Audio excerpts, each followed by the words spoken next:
I'm glad you survived the elements last night. Boy, I'll tell you something. You guys know the unthinkable happened here in Los Angeles last night. It rained. Rain came down. Damnedest thing. We were all looking at each other. Not kidding. We left the building. Like, what is this? What's going on here? We haven't seen rain since I don't even remember when. So I drive home. I go home after the show, and I open the door. My kids are like, Dad. It was as if I'd been lost at sea. They were like in a panic because they don't know what rain is. They don't know what to do. It's not a normal thing. They're like, lock the doors. It's going to get in. Really.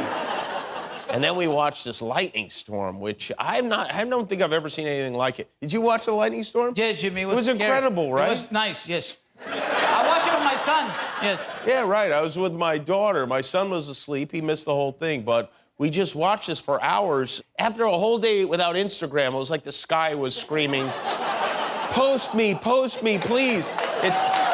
Show some of that video. This is what we're seeing here in LA. For hours it went on, and it just kept happening.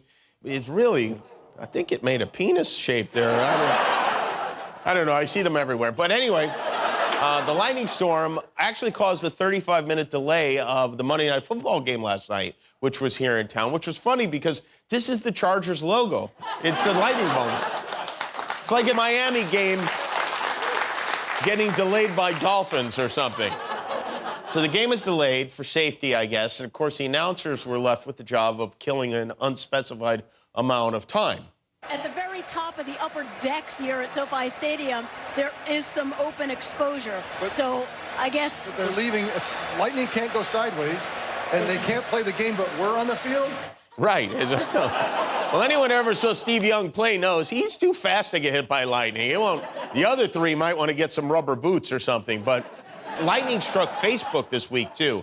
I don't know if you're aware, but they got killed on 60 Minutes Sunday night. That was followed by a major service outage. Instagram and Facebook were out for 6 hours yesterday. WhatsApp, too. The only things working yesterday were the American people for the first time in years.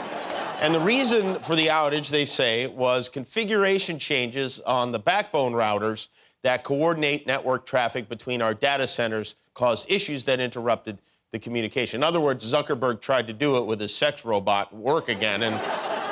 But that's not how the Q crowd saw it. Many QAnoners believe it was the start of what they call the blackout, which is a long-awaited 10-day nationwide blackout. I don't know if it means the lights are going to go out or the media will be blacked out. I don't know, but they do believe that everyone from Tom Hanks to Joe Biden will be arrested for sex trafficking during this, which they always take things to 11, don't they? Like, why Tom Hanks? I mean, if you're going to pick an actor, why not like Charlie Sheen? I mean, something we could go out. Well, maybe, but I don't know. Whatever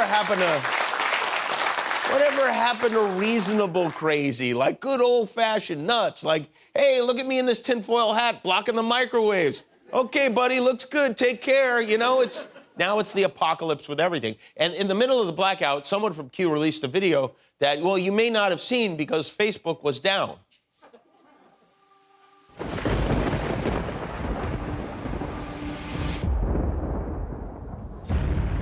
Citizens of the United States, the blackout has begun. Facebook and Instagram are no more. The global elitist pedophiles have been rounded up. The perverse cabal of world leaders, Biden, Fauci, Trudeau. Facebook's back up. What? Instagram's back up, too. It's all back up. I guess it was a software error or something. But Biden's been arrested, yeah? No, he's at the White House.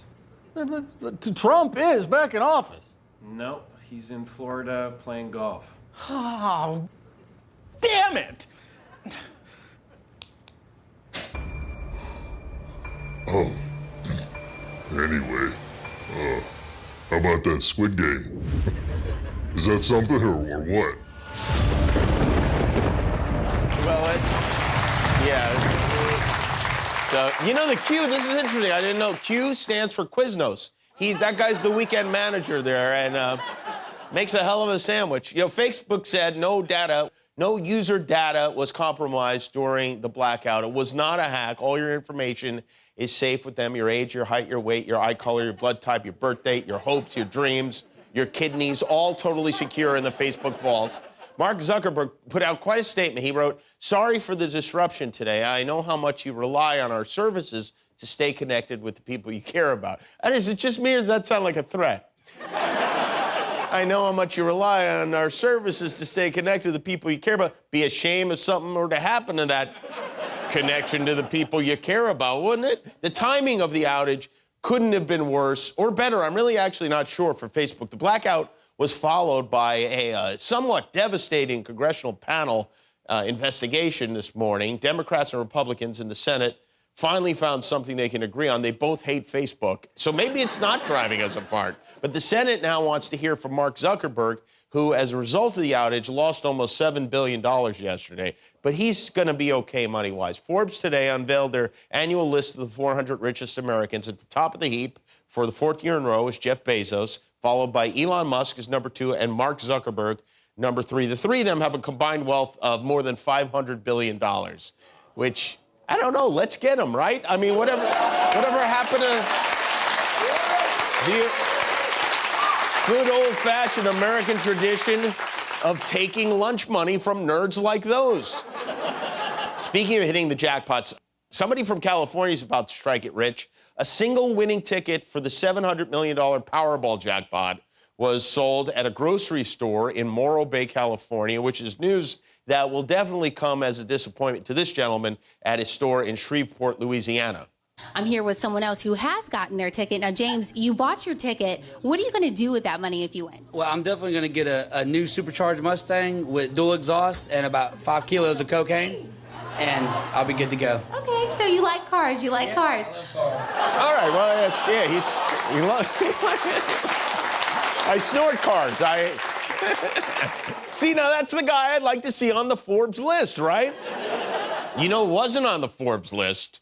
Donald Janet Trump did not make, for the first time in 25 years, did not make the list of the 400 richest people in America. But, you know, it's a good thing he's a secure guy who doesn't care about stuff like this, because that could really upset. I bet this bothered him more than losing the election, really. We got some fresh new insight about our crazy ex-president in a new tell-all book from Fiona Hill, who is his former top advisor to Russia. The book is called There's Nothing for You Here, which is also what Melania says whenever Donald tries to get into bed with her.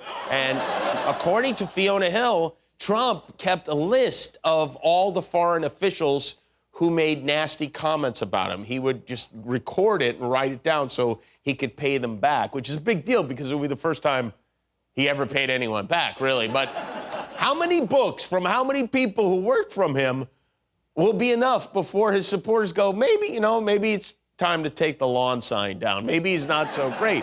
Everyone who worked with Trump is turning on him, except for his former vice poodle. You remember the guy Trump sent the mob in to kill? Mike Pence? As in hang Mike Pence? Yes, well, Mike Pence hilariously told Sean Hannity last night he has a strong relationship with Trump. He says they parted amicably, just like O.J. and Nicole. And he believes the media is to blame for focusing on January 6th instead of focusing on Joe Biden and Afghanistan instead. We went 18 months without a single American casualty in Afghanistan. But weakness arouses evil, Sean. You hear that? Weakness arouses evil, that's what Mother told him when she caught him in the bathroom with a Victoria's Secret catalog, and he's never forgotten it.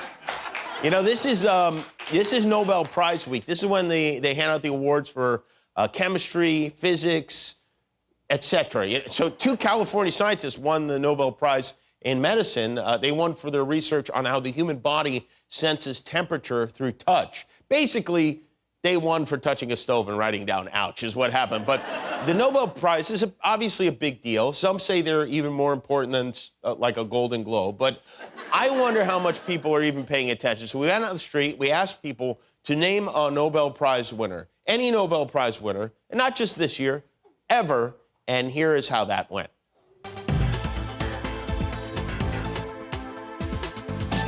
The Nobel Prizes are given out this week, as you well know.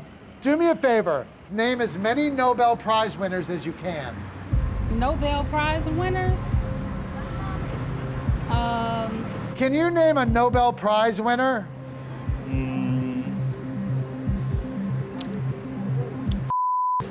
Name as many Nobel Prize winners as you can, or as many drinks from Starbucks. Okay. Chai tea latte, iced Americano, a vanilla latte, strawberry refresher, mango dragon fruit refresher, dragon drink, caramel macchiato, apple crisp macchiato. There's the green tea, matcha latte. I'm forgetting a lot of stuff. Okay, now name a Nobel Prize winner. So I don't read, so I can't answer that one. Name somebody who has not won a Nobel Prize. Albert Einstein. He has won a Nobel Prize. There you go. Let me help you out with the Nobel Prize winners, okay? Okay. Martin. Martin Lawrence. The Dolly. Dolly Parton. Mother. Goose. Jimmy. Jimmy Kimmel. It sounds like I need to pay closer attention to what's going on to these important people. Yeah, but then you wouldn't be on TV. I know. Name as many Nobel Prize winners as you can, or as many strains of pot as you can. Einstein. I'm gonna say Marie Curie, possibly, and I don't know. I guess Obama won one a couple years ago. That was a surprise twist. Way to go against type, Brendan.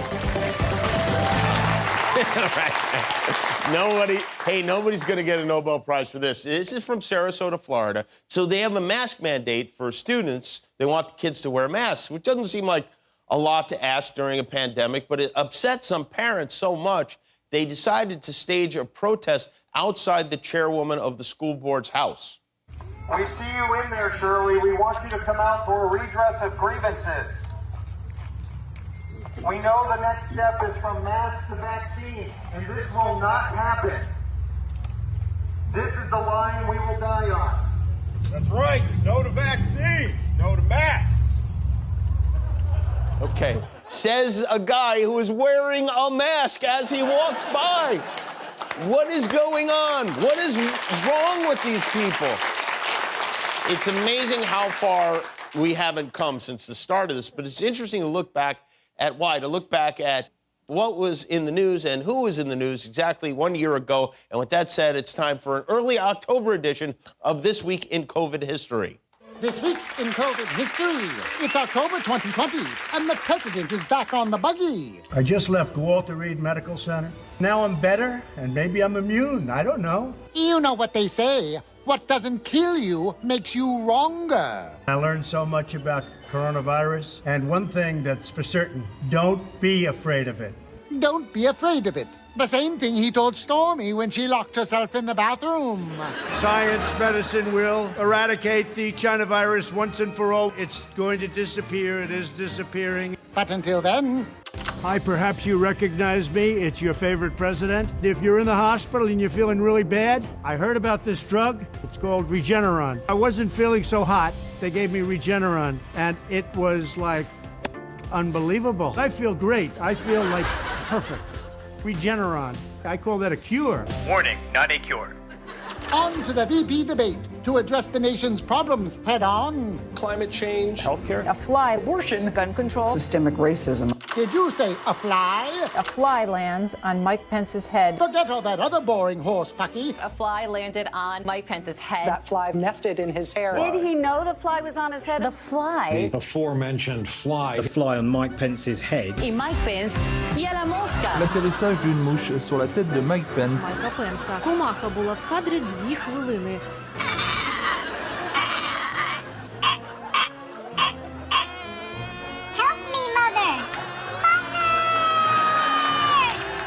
This has been This Week in COVID History. I don't think that last thing didn't happen, did it? All right, well, most of it did. Hi, I'm Jimmy Kimmel, and I am not allowed to eat this cookie until you click the subscribe button, so please click now. I'm hungry.